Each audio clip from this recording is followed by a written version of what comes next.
ಯಾಕೆ ಯಾರು ಇದ್ರ ಬಗ್ಗೆ ಮಾತಾಡ್ತಾ ಇಲ್ಲ ಅಂತ ನನಗೆ ಗೊತ್ತಿಲ್ಲ. ಆದರೆ ಇದು ತುಂಬ ಇಂಪಾರ್ಟೆಂಟ್ ವಿಷಯ. ಒಂದು ವಾಂಟ್ಸ್ ಅನ್ನೋದು, ಯಾವ್ದ್ಯಾವ್ದು ಬೇಕಾಗಬಹುದು ಅನ್ನೋದು. ಇನ್ನೊಂದು ನೀಡ್ಸ್. ಅದು ಬಂದ್ಬಿಟ್ಟು ತುಂಬ ಇಂಪಾರ್ಟೆಂಟು. ಯಾವ್ದ್ಯಾವ್ದು ತುಂಬ ಅವಶ್ಯಕತೆ ಇರೋವಂಥದ್ದು. ಸೊ ನಿಮ್ಮದು ಫಸ್ಟ್ ಪ್ರಯಾರಿಟಿ ಯಾವಾಗಲೂ ನೀಡ್ಸಲ್ಲಿರಬೇಕು, ವಾಂಟ್ಸಲ್ಲಲ್ಲ.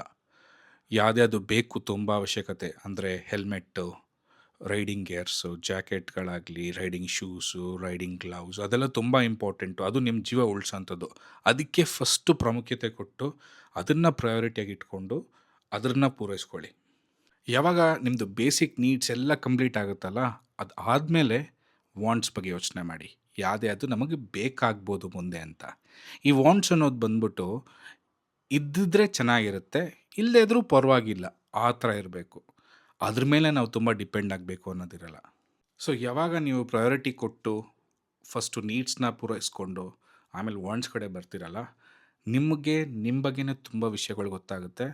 ನಿಮ್ಮ ಕಂಫರ್ಟ್ ಏನಂತ ನಿಮಗೆ ಗೊತ್ತಾಗುತ್ತೆ. ಆವಾಗ ನೀವು ಯಾವ್ದು ಇಂಪಾರ್ಟೆಂಟ್ ಅಲ್ಲ ಅಂತ ಡಿಸೈಡ್ ಮಾಡಿ ಸ್ವಲ್ಪ ಫೈನಾನ್ಷಿಯಲಿ ಒಳ್ಳೆ ಡಿಸಿಷನ್ಸ್ಗಳನ್ನ ತೊಗೊಬೋದು. ಅನ್ವಾಂಟೆಡ್ ಪರ್ಚೇಸಸ್ಗಳನ್ನ ನಿಲ್ಲಿಸ್ಬೋದು.